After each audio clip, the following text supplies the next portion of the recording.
Welcome to the Attention Deficit Disorder Expert Podcast Series by Attitude Magazine.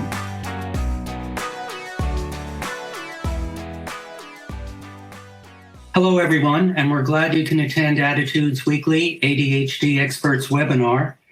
We hope that everyone is staying safe and staying well. Just some housekeeping before we get started. If you've listened to one of our webinars before, you know we offer attendees a certificate of attendance. When the webinar ends, a post-event survey will pop up. It will list 3 questions about the quality of the webinar, followed by 3 questions titled Required for Certificate. If you would like a certificate of attendance emailed to you, you should answer those 3 questions. If you don't want a certificate, well then don't bother answering them, obviously. Today's topic is sensory processing disorder and ADHD. In many cases, children who have been diagnosed with ADHD might also be contending with sensory processing disorder. Some studies suggest that up to 40% of children with ADHD have sensory processing challenges. Your child's attention might be scattered, and a sensory issue could be contributing to it, like a tag in a shirt that is bothering her, or even the lighting in the room. Your child might have heightened impulsivity, but the source of the symptom could be a food sensitivity or a vision problem. It is important for clinicians to evaluate a child for SPD and ADHD. An accurate diagnosis determines the best treatment plan for helping the child manage symptoms and lead a happier life. Thankfully, we have Lindsey Biel and Stock Kranowitz here to provide perspective and strategies. Lindsey is an occupational therapist with a private practice in New York City. She's co-author of the award-winning Raising a Sensory Smart Child, the definitive handbook for helping your child with sensory processing issues and sensory processing challenges. And also author of the Sensory Processing Challenges, Effective Clinical Work with Kids and Teens. Those are 2 books, sorry. Carol is a former teacher who introduced sensory processing disorder to parents and educators around the world through her groundbreaking book, The Out of Sync Child. The first book in Carol's Sync series has sold 1 million copies. Her newest book is The Out of Sync Child Grows Up, Coping with SPD in the Adolescent and Young Adult Years.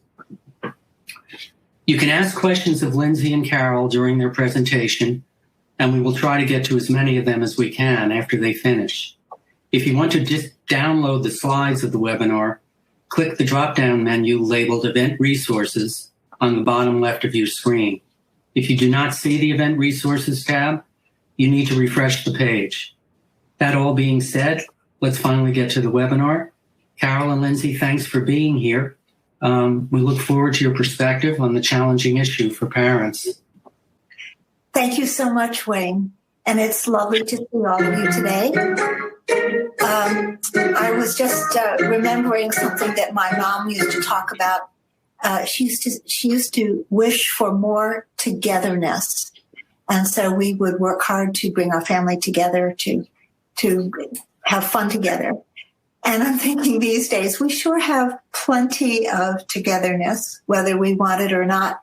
So Lindsey and I are going to talk about, especially while we're sheltering at home, we're going to give you some ideas of how you can smooth things out with your kids, whether they have ADHD and or SPD, or if they're just typical kids stuck at home. So I'm thinking about the too much kid. This is applicable to a child with SPD and also to a child with ADHD. The little picture indicates a child who has trouble interpreting and managing all the sensations that are coming into his body from the environment around him and from his own body. At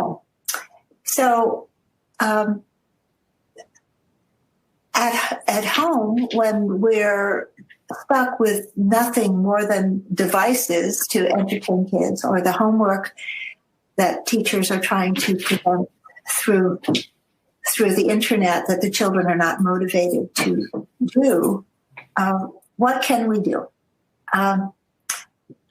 Well, one thing we need to do is look at our kids and try to evaluate, is it SPD or is it ADHD that's bothering them? Let's look at the next slide. I won't go through all the details of the categories of SPD, but broadly, there are 3 categories of sensory processing disorder. And one category is sensory modulation challenges, and this is where the child may be easily overwhelmed by sensations. Too much touch, too much sound, too much movement, too much stinky smell. Or the kids may be under responsive. They don't notice the stinky smell, or they don't feel that they're falling. And there are sensory cravers who want more and more and more activity all the time, more and more sensation constantly. They're insatiable. There's another category, sensory discrimination challenges, and all the 8 sensory systems can be problems for children to be able to make judgments about. Is the what I'm touching too hot or too cold? Is it too loud or too soft? Is it too heavy or too light? And so children who don't have good discrimination issues tend to be clumsy and dissatisfied with their own way of interacting with the world. They don't reach for the pitcher and actually estimate correctly how far that pitcher is away, and they knock it over or they pour too much into their cup. There's a third category, sensory motor challenges, and these have to do with postural control, how the child carries himself and sits and gets into different positions. And when we see these restless children at home who haven't had sufficient space and time to run and play, there will be more postural issues. They're going to be possibly wired, or they're going to be limp and lazy looking. And it's a sensory issue that they haven't had enough activity. And then there's dyspraxia, which is motor coordination issues, especially with complex tasks like, the example I usually use is putting on a seatbelt in an unfamiliar car, but since no one's going anywhere, putting on a new pair of high-lace sneakers is an example, maybe of where a child would have problems getting the laces tied right. And so, of course, you can read all about SPD in books. I'm going to pass this over to Lindsey, and Lindsey, you amend and add to anything that I've said and tell our listeners about all kinds of brains. Okay, that sounds great. So we're going to go to the next slide. Hi, everybody. I'm so happy to be here with you. And I know we're on little squares right now. And I had a child that I'm working with remotely who said to me yesterday, she said, Lindsey, these little squares that I'm talking to all day, they're not real people. You know that. And it's so hard for our kids to be learning this way. And for us to be learning this way is a challenge too. And I really think it speaks to, it's so difficult. Some kids are actually thriving because those oversensitive kids, a lot of them are doing a lot better at home with this remote learning time. They're not dealing with all the unpredictable, there's a lot of unpredictability going on. Suddenly school's out and they're learning at home, but there's not all that daily unpredictability and all those sensory assaults that are so hard for a lot of our kids who are easily overstimulated to deal with. So a lot of kids are doing really well at home. The kids who need more input are struggling at home, right? They need more. They're not getting enough stimulation. So sometimes they're seeking it out on their own. in ways that we may not like and that may not be working for your small apartment or your home, or not being able to run around outside as typical. So we're going to talk about all these different kinds of brains. And OTs have been talking about this for a long time. There have been some studies done with functional MRI, tensor diffusion imaging. I'm just going to quickly explain this study. What the study did was it compared neurotypically developing boys and girls with children who had been diagnosed with sensory processing disorder. Now, Carol knows that I tend to never use that term. It's more about sensory processing challenges. It's different kinds of brains and different ways that we're wired. But I'm going to use that SPD label here for our purposes. So what this nifty study did was it measured the movement of water molecules in the brain to show the direction and the function of the fibers connecting parts of the brain where sensory information is relayed. And what they found was that the white matter tracts were a little bit different in the back of the brain for kids who had been diagnosed with sensory processing disorder. Remember, toward the back of the brain is where the auditory and the visual and the tactile information is connected. So there's your SPD back here. The front part of the brain is associated with ADHD differences. Different water diffusion that way. So you have the front of the brain versus the back of the brain. People always want to know, well, what's the difference? How do I tell the difference? So here's a neurological correlate that's showing you that there is a difference.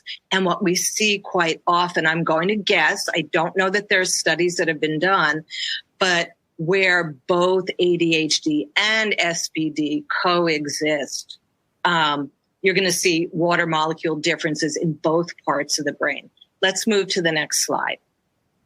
All right. So the question is always, is it ADHD? Is it sensory? Or is it both? Well, that really is a trick question. They're so closely integrated and intertwined because it's the brain, because it's a whole person, and it's different neurology between different kids. There are some studies that indicate up to 40% of kids with ADHD do have sensory processing differences. Now, remember, ADHD symptoms must appear all the time in 2 or more settings. If it's just happening in the classroom, but the child's doing great outside of the classroom, we have to really think about the school environment and what's going on there. What is different? So it's differences in environment can really tell us a lot. There are so many reasons for attention and impulsivity issues, and those can include vision deficits, both in terms of visual acuity and visual processing skills, right? Being able to visually discriminate between, the teacher and the rest of the classroom so that they can really attend to what's going on. Even sensitivity to fluorescent lighting. Sensitive people can see and hear fluorescent lighting. You probably can too. And that can lead to a lot of problems, including headaches and, just real difficulty paying attention. You can have attention impulsivity issues if there are nasty smells, and we may not think they're nasty, but a teacher's coffee breath or a classmate's body odor could be enough to really interfere with a child's ability to pay attention. At school, for example, hypersensitivity to noise, those super sensitive ears can make it very difficult to pay attention. Poor body awareness.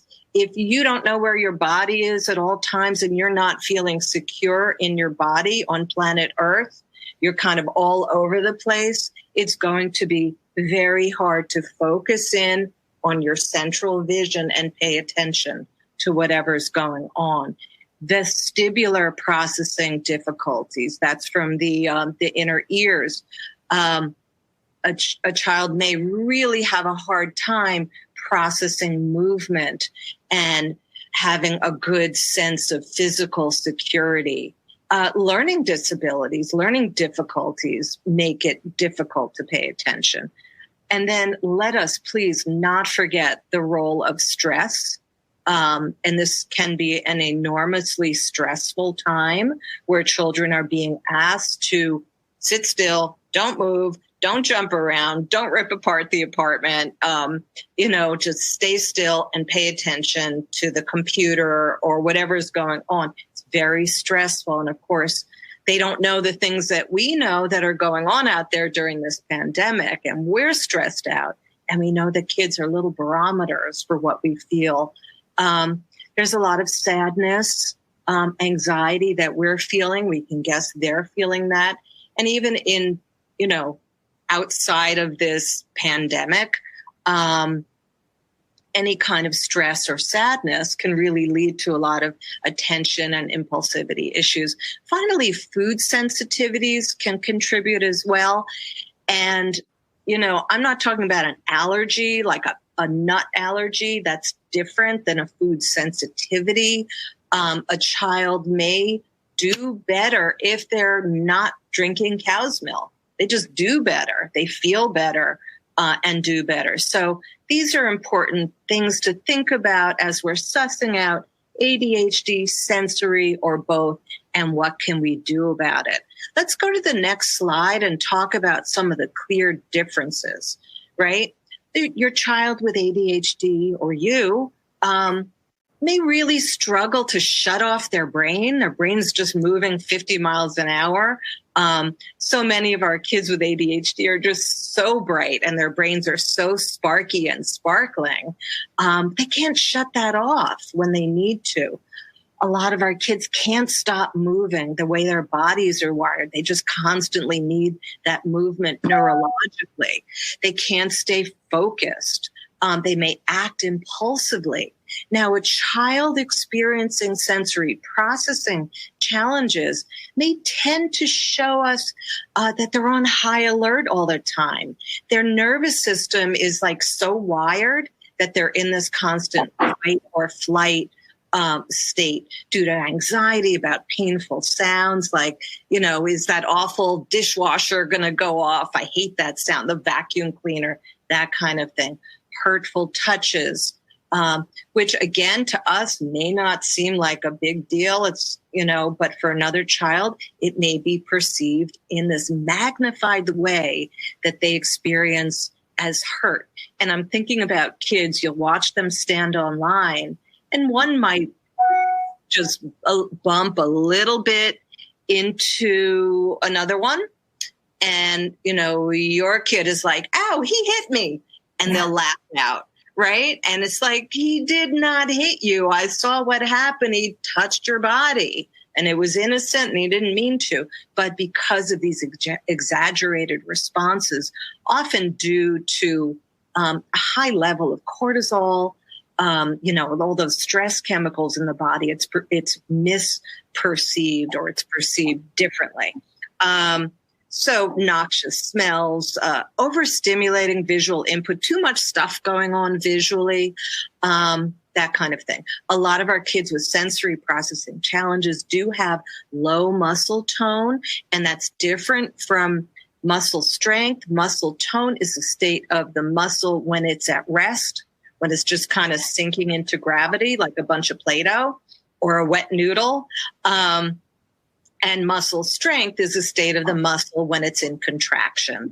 So a lot of our kids have that low muscle tone and poor body awareness and poor vestibular movement processing.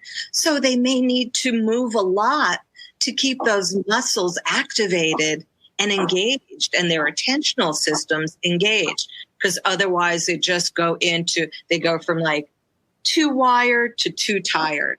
Very hard to regulate that stuff and stay in that optimal zone of arousal.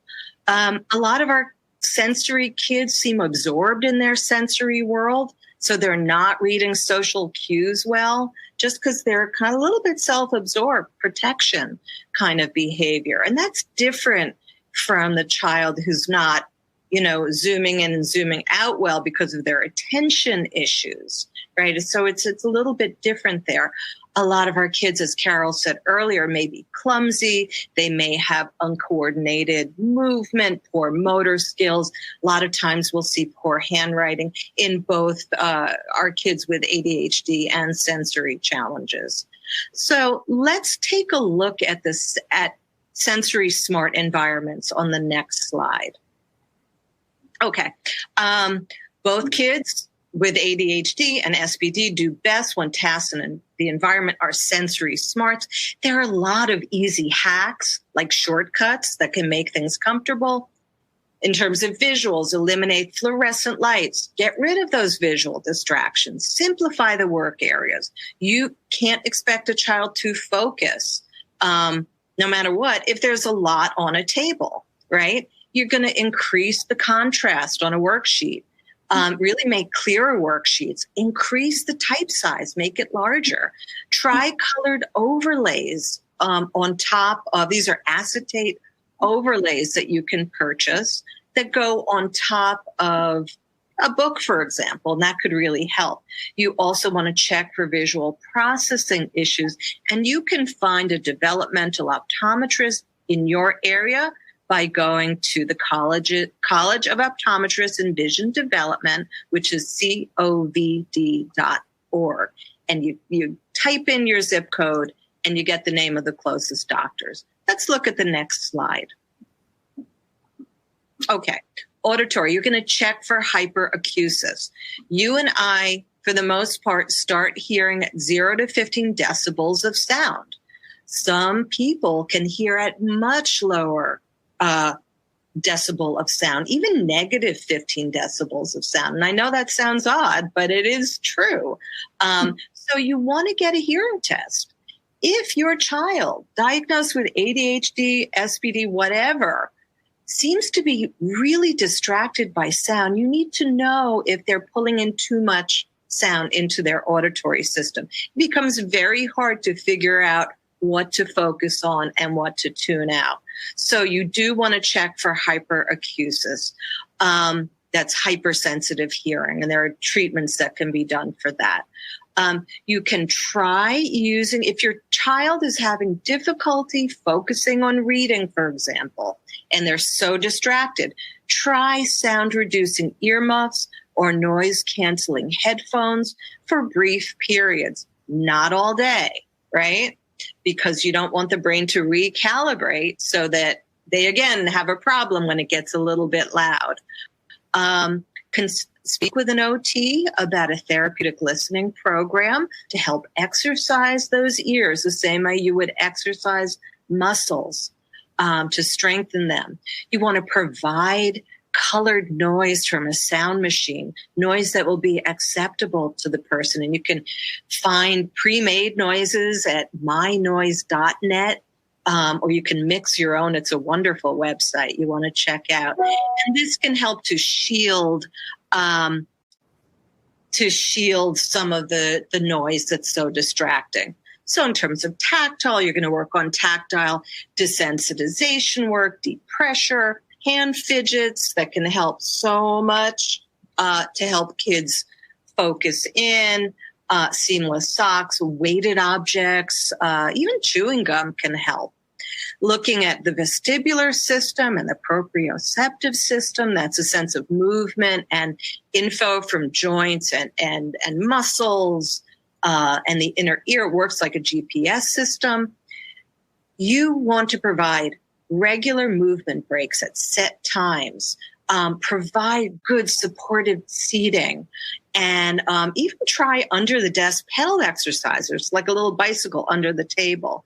Put buddy bands, stretchy bands around the front chair legs and so forth. So there are a million hacks like this that could really work well. We're going to move on to the next slide. And Carol, would you like to present that slide? I love this slide. A child should not have to earn sensory breaks. The day that they need them the most is the day they are least likely to earn them. And I think it should go into the child's basic Bill of Rights that he is never prevented from going out for recess.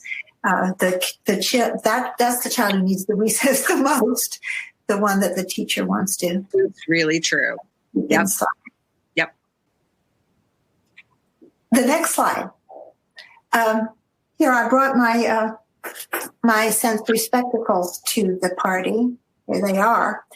And you may not have a pair exactly like this, but you can use your imaginary goggles. Just look at the child, whether it's ADD, ADHD, or SPD, or a combination. Sensory issues are going to be bothering all of our kids. So ask yourself a few questions with your goggles on. What sensation might be bothering the child right now? Is it the noise from the television that's getting to him? Or is it the smell of an overripe banana on the kitchen counter? It might not be something that bothers you or anybody else in the family, but it might really bother this kid. Another question to ask with your imaginary sensory spectacles on is what sensation is not coming into my child. And I would say an obvious answer when we're sheltering at home is movement. It's difficult to get all the activity into the muscles and joints and all the sensory systems when we're indoors. And so we have to manufacture that at home. It's really hard to sit still. And, when kids are trying to sit still and they're fidgeting, what they're saying with their behavior is, I'm fidgeting to get some movement so that I can pay attention.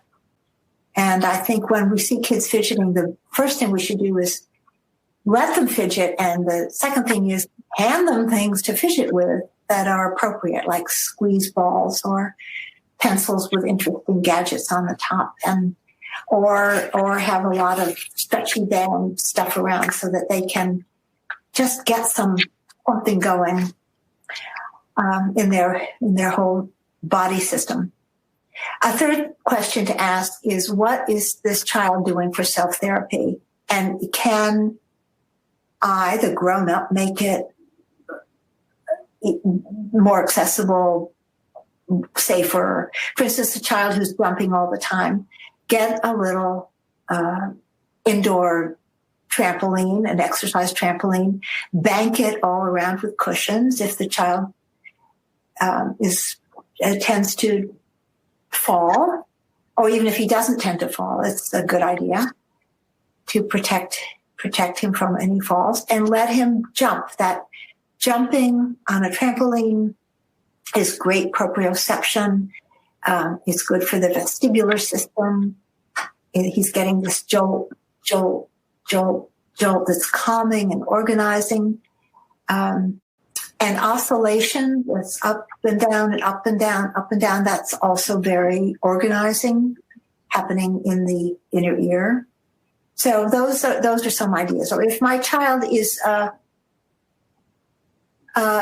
here's a negative one. What if my child is chewing on his T-shirt collar all day long?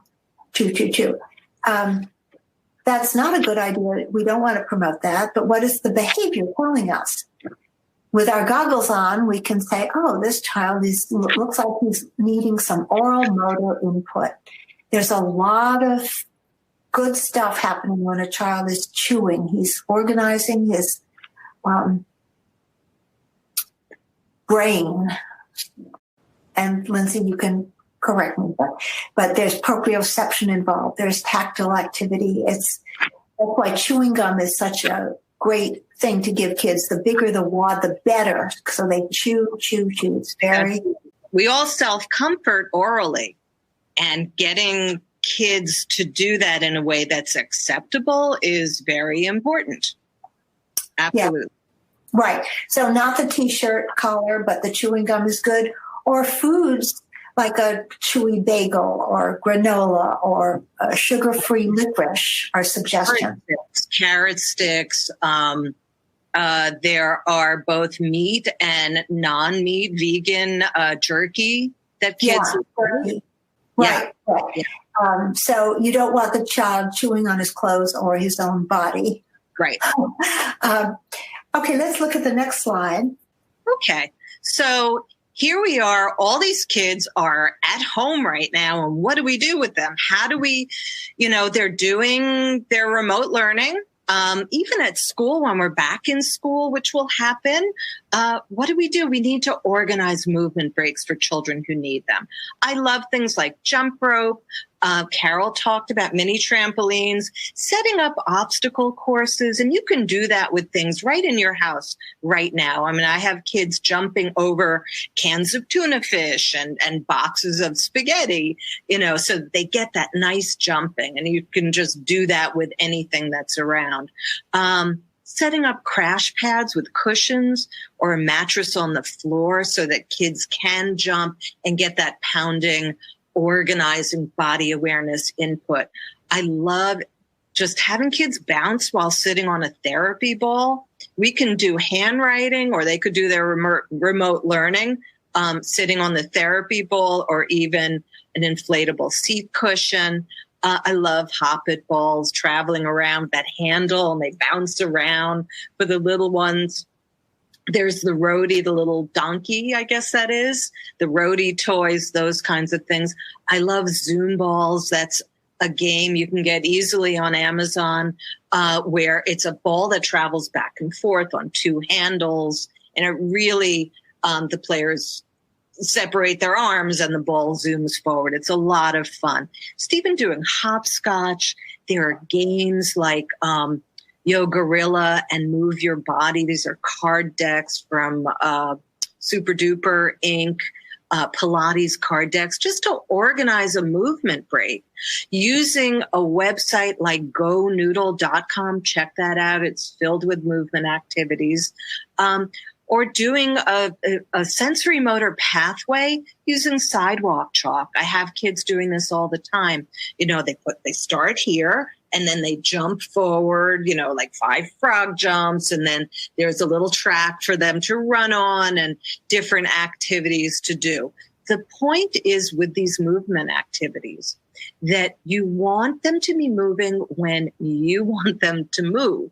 So if it's time to sit down for a 2-hour learning session, you need to get that active movement in before to empower the child to be able to sit still and learn for a set period. And then, to take a break and really get those yayas out, to empower them to return and do more. Let's do the next slide. Carol's going to show you some nice things, other nice things. Okay. I want to point out that the ideas that Lindsey and I are presenting to you today are good for everybody. It's not just the kids with SPD and or ADHD. It's everybody needs these things. So these are some from some of the books I've written. This is very simple. Arm stretches, and do this with me now, wherever you are. Just stretch your arms way, way out, like you're trying to touch the walls, and feel all through your upper body how your shoulders and your arms feel as you're making circles in the air. Go overhead and make circles in the air up there, and ratchet your shoulders back as if you're trying to make your shoulder blades touch, and do arm circles behind you too. For all of us hunched over our computer keyboards right now, this is a particular... Here's another good one I want to add to that. Great. Because we're hunched over, if you make a W and then push your shoulders back, right, with your W, that helps too, to stretch. That's great. That feels wonderful. Yeah. Okay, so arm circles are good anytime, and I hope you all feel just a little tingly across your your upper torso. Okay, levitation.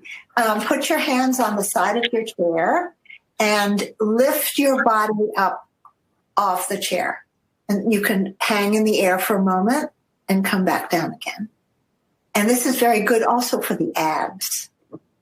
So once again, we're getting some input into the upper body. And by the way, I have seen articles about how American children tend to have less developed upper bodies than European children.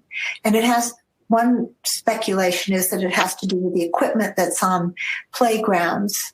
There are a lot of monkey bars and hanging situations in European playgrounds that we seem not to have in our very carefully protective playgrounds where you can't hardly do anything. So anyway, up and down like this is very good for a little instantaneous sensory input. And the next slide has a few more activities. These are for deep pressure. One is a very simple one, no equipment necessary, just run to the wall and press against it. For little kids, you can say, oh, the wall is falling down, help me hold up the wall. And they think that's very amusing.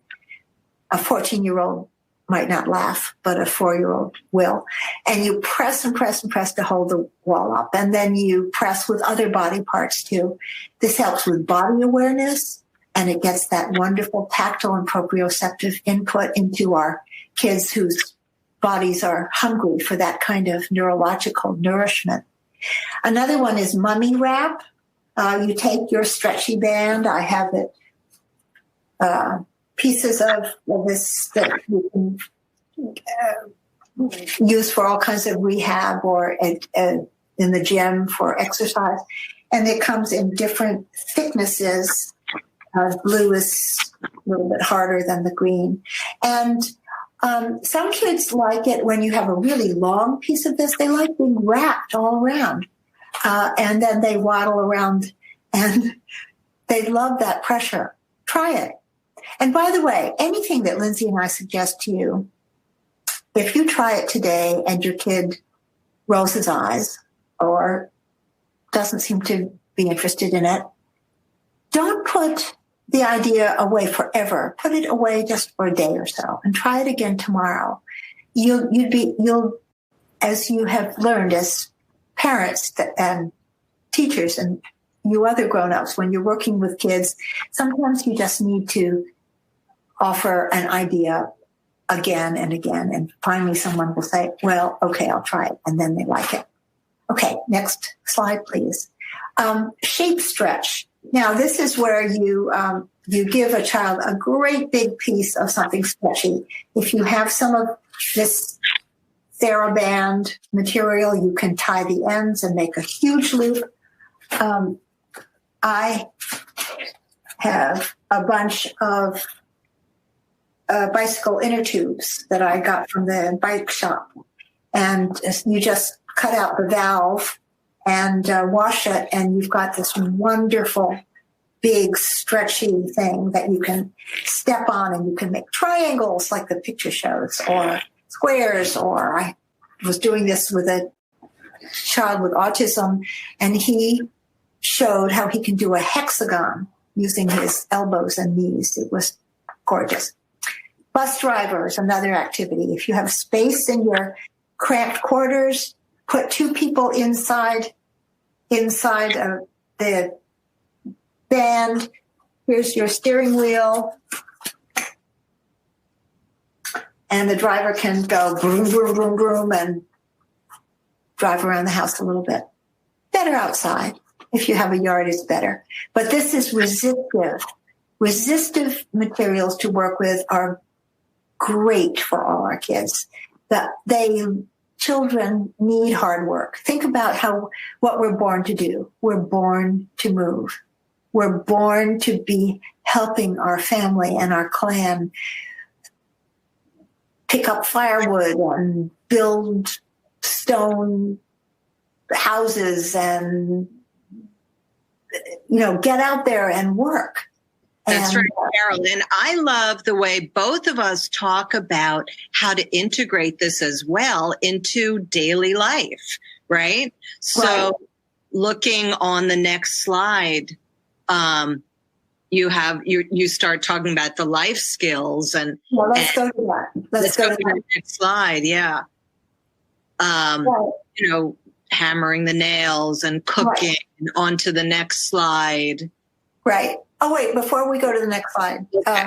The person in the blue gloves, bring the kids into the kitchen and have them roll the dough and mold the cookies. And if they have tactile issues and don't feel comfortable touching things, now you certainly have disposable gloves in your house. So put on the gloves, and they can still get so much input, and it without having their sensitive tactile receptors on their hands getting messy.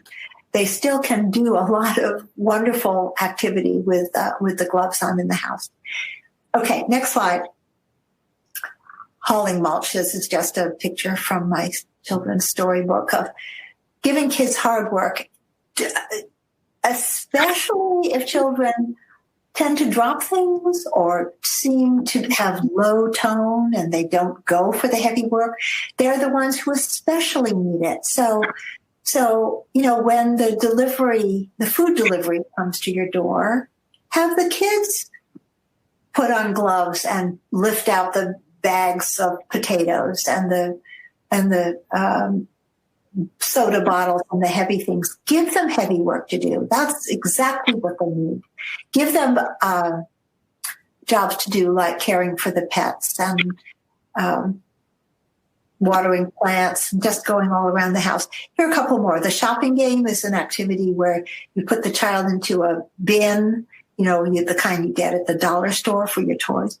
Put one child in and the next child just pushes them around. And this is a game where you have cards with pictures of food items, and then you have the actual food items semi-hidden on the couch, and like cans of soup and things. So the child's looking at the pictures and going shopping, and he puts the cans of soup in with the child in the bin. You got to try it to know how much fun it is. And then bottle babies, get those before you throw out your big bottles of soda. Refill them halfway with water and put a few drops of food coloring in, and that becomes a wonderful toy. Young children love bottle babies. They can pretend they're dolls. They can collect an armful of them. They can put them in their pockets, big pockets. They can roll them around. A very fun thing to do. And the next slide, music and movement. Put on some music, put some tape on the wall, or if you have an easel, you can use that. And the idea is that the music plays and the child draws with the music. So if it's jumpy music, the child's crayon can make jumpy imitations of the sound. And this is really good for eye, ear, hand coordination. The photograph on the right is kids who have crayons in the grip that they're gripping with their toes. And they're drawing to music too. I just like that. That's really fun. Okay. So these are some ideas from some of the books in the series that I've written. Here are the books published by Perigee and now called Perigee Tarcher, and by Future Horizons. And the next slide is Lindsey's. That's right. Raising a Sensory Smart Child from Penguin Random House and Sensory Processing Challenges from W.W. Norton. Both Carol's books and my books are available online at Amazon and Books A Million and Barnes and Nobles and in libraries once they reopen. And mine are also on Kindle, at least Raising a Sensory Smart Child is. I don't know. Yours must be available as Kindle also. Yes. And there's an audio book of The Out of Sync Child. That is fantastic. Well, thank you. That's so great. We've given you on the next slide some references, and I think moving right on, so you have those. Moving on, we're ready for questions. Great. That was excellent. A lot of questions about SPD and autism. Do they, for instance, go hand in hand? I don't know. I mean, a lot of parents have asked about that, so they want to know the correlation between the two. Can I answer that, Carol? Parents hear their, see there's hand flapping or some kind of behavior, and they go to Dr. Google or Dr. Facebook and type in, my child's flapping her hands. What is it? And they think, oh, autism. My child's sensitive to noise. Oh, it's odd. Someone helpful person says, well, that's autism. That's not autism. So what I want to clarify is that just because a child has significant sensory processing issues, it does not mean that they are autistic. However, if someone is on the autism spectrum, you can bet that they have sensory problems. So they're different, but we see the sensory problems often most significantly in autism. So there's a connection, but it's not this, it doesn't work both ways, right? So it's very important to have your child evaluated by somebody knowledgeable, not Dr. Facebook or Google, just what's going on. And is the child autistic, or is it just sensory issues? What's going on? Then you know what to do about it. I think more and more pediatricians are becoming aware of sensory issues, but occupational therapists are the pros. Would you agree, Lindsey, that they're the ones? I do. Yeah, I do. And I'm thrilled that you're right. Once upon a time, and it still happens an awful lot, pediatricians say, don't worry about it. He's doing this behavior, that behavior. He'll grow out of it. What are you so anxious about? And parents know best. I think it's important that parents trust their gut, that if something's going on, they need to do something about it. And fortunately, there's lots of help out there through the early intervention, through, their local school district, through, there are a lot of practitioners out there that specialize in this and can help you. And the gold standard is occupational therapists who have specialized training in this. Not every OT has that. Yeah, I would just like to point out that there's Lindsey's website is terrific. Lindsey, thank you for all you put there. Thank you. And another very good website is the Star Institute in Denver. Their website is spbstar.org. They have lots of helpful information for parents and professionals alike. And mine, just to repeat, is Sensory Smarts with an S at the end, .com. So I think between the two, there's a lot of help out there to help parents and teachers and other people suss out what might be going on, and do I need help, and where do I find that help? Yeah, right. A lot of people want to know how they should go about, I know you sort of touched on this, how they have their child evaluated for SPD. I mean, what is the process? Would a pediatrician start the process, or does a parent go to a occupational therapist if he or she feels it might be SPD? Could you just walk us through a step-by-step on that? Sure. So, it all depends. Parents come to this at all different times, right? Often it'll be the parent of a very young child who's noticing something's going on developmentally. My child is not hitting the the motor milestones on time, or the speech is not developing typically. So they might bring that concern to a pediatrician, and hopefully the pediatrician is going to refer them to an early intervention agency. Each state has an early intervention program, and parents can get an evaluation for a child ages 0 to 3 years of age through early intervention to figure out what is going on. For a child who's older than age 3, you go to your local school board and you can get an evaluation through the school system. You can also go to your local university hospital and request an OT evaluation there. Again, you want to make sure that it's someone who's specializing in sensory processing challenges and not, for example, orthopedics or something like that, or vision rehab. You need someone who's works in pediatrics and works on this. A great tool, if you really are at a total loss, is to go to that website that Carol told you about, the spdstar.org. They have a button that says, it's a treatment directory, and you can again type in your area, and a list of really qualified practitioners will come up.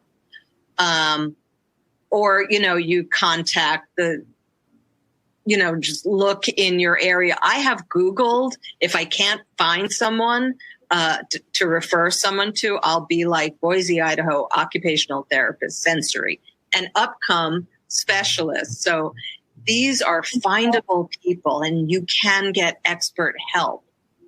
So it's a process, though. Yeah. Finding the right person, it's got to be the right match for you and your child. If a child, let's say, has been diagnosed with SPD or ADHD, do doctors recommend or occupational therapists recommend trying to manage the ADHD symptoms first? Or is it just a collaborative process of working on both at the same time? I personally think it's a chicken and the egg thing, and you have to attack both. For me, I take a very holistic view to children, and I want to look at what are they eating? How are they sleeping? What's going on with their vision? What's going on with their hearing? So I start with that medical thing first, because I want to take care of those layers. The child isn't hearing well. We can't diagnose, attention hyperactivity if he's not hearing, or he's not seeing, or he's not sleeping because he's got terrible reflux,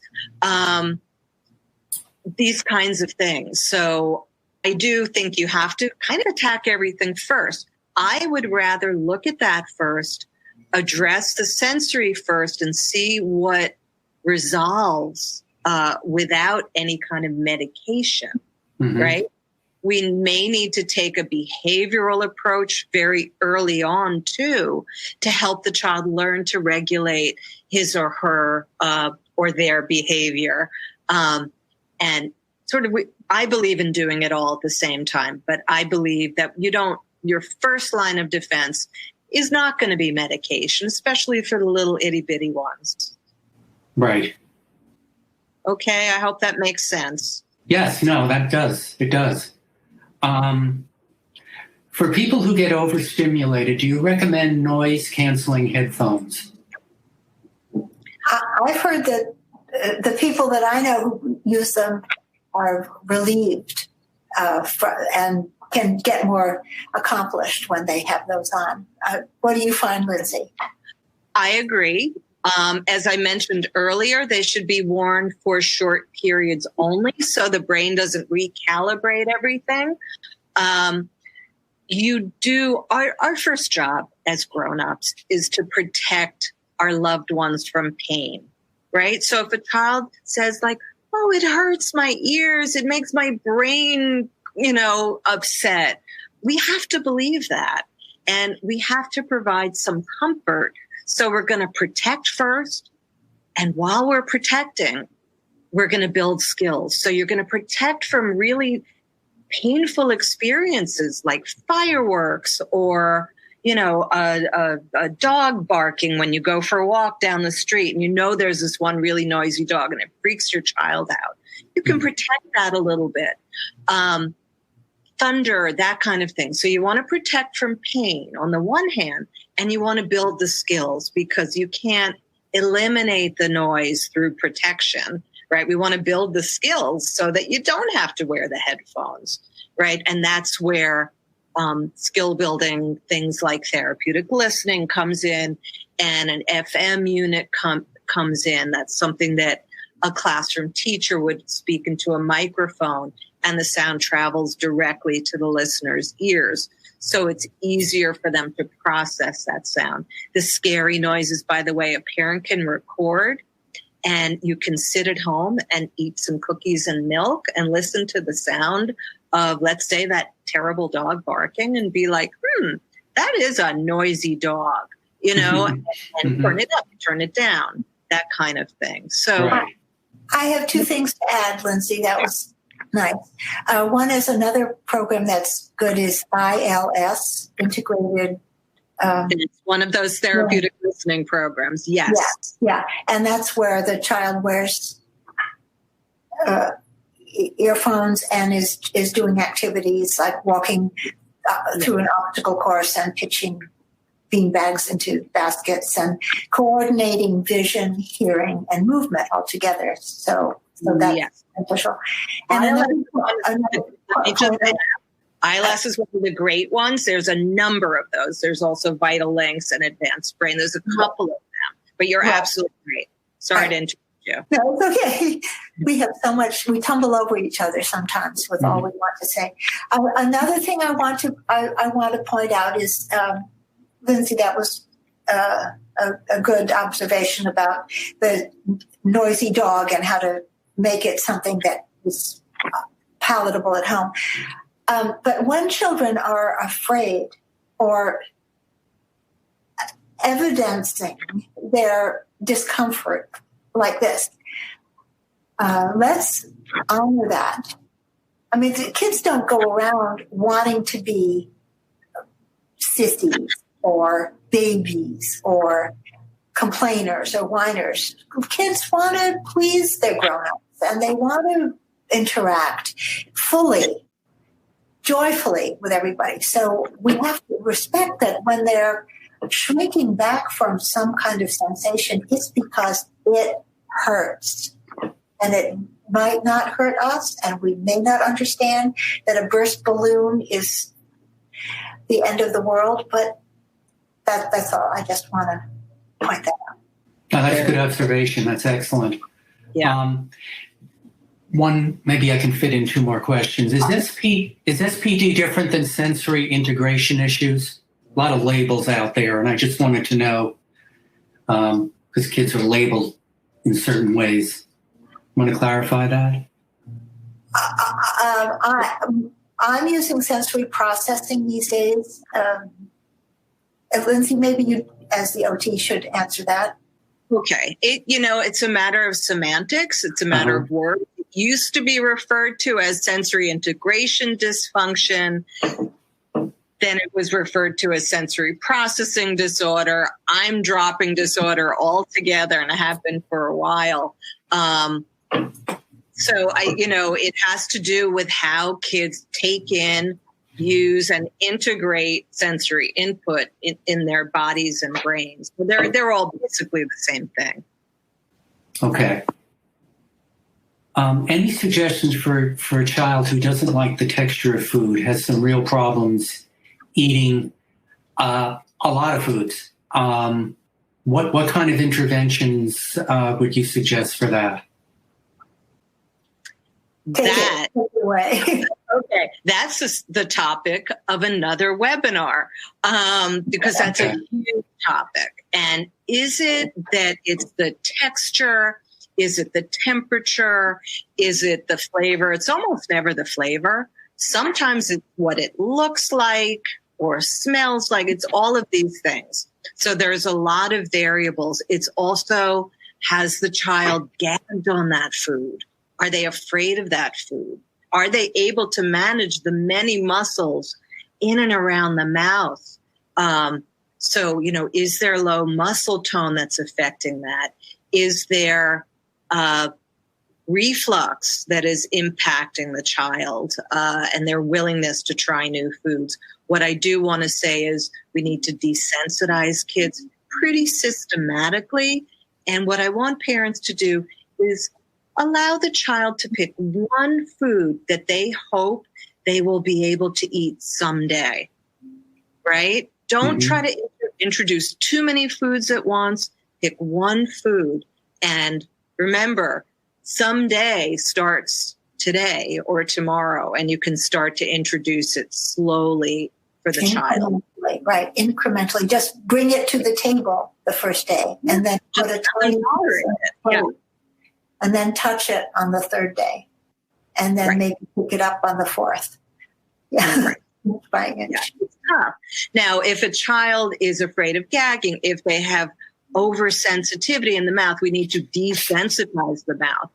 If they're undersensitive inside the mouth, we need to increase the sensitivity in the mouth. And that's a whole therapeutic process. Okay, so it's a big question. Yes. Question. Yeah. That was eye-opening for me. I had no idea that many issues were. Yeah, it's hard. Yes. It's hard because parents, that's a basic parenting function, right? Is to give your child nourishment. Okay, how about this? Just not to leave parents hanging.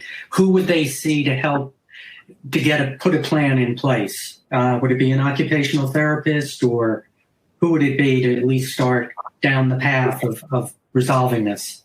A feeding therapist can be an occupational therapist, or it can be a speech language pathologist. Sometimes it's a behaviorist. So it has to be someone who calls themselves a feeding specialist. Again, an early intervention agency should be able to help you. Hospitals typically have feeding therapists as well. A pediatrician should be able to guide a parent. So there's lots of different people who specialize in this. Well, that was great. I'm afraid the hour is up, but really fantastic in terms of the practical strategies as well as the higher level stuff on what's causing SPD and how it relates to ADHD. So really a very good informative webinar. I thank you both. Well, thank you, Wayne.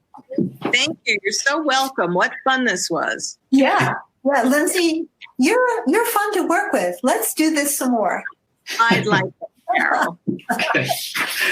Once again, thank you. And thanks to all of the attendees for listening in. You can join us next week on May 13th when Michelle Frank will talk about why women with ADHD who are staying at home are struggling to be productive. So it ought to be a good one and very, very apt in this current atmosphere. So thank you, everybody, for being here, and have a great day. Thank you. For more Attitude podcasts and information on living well with attention deficit, visit attitudemag.com. That's ADDITUDEMAG.com. That's ADDITUDEMAG.com. That's ADDITUDEMAG.com.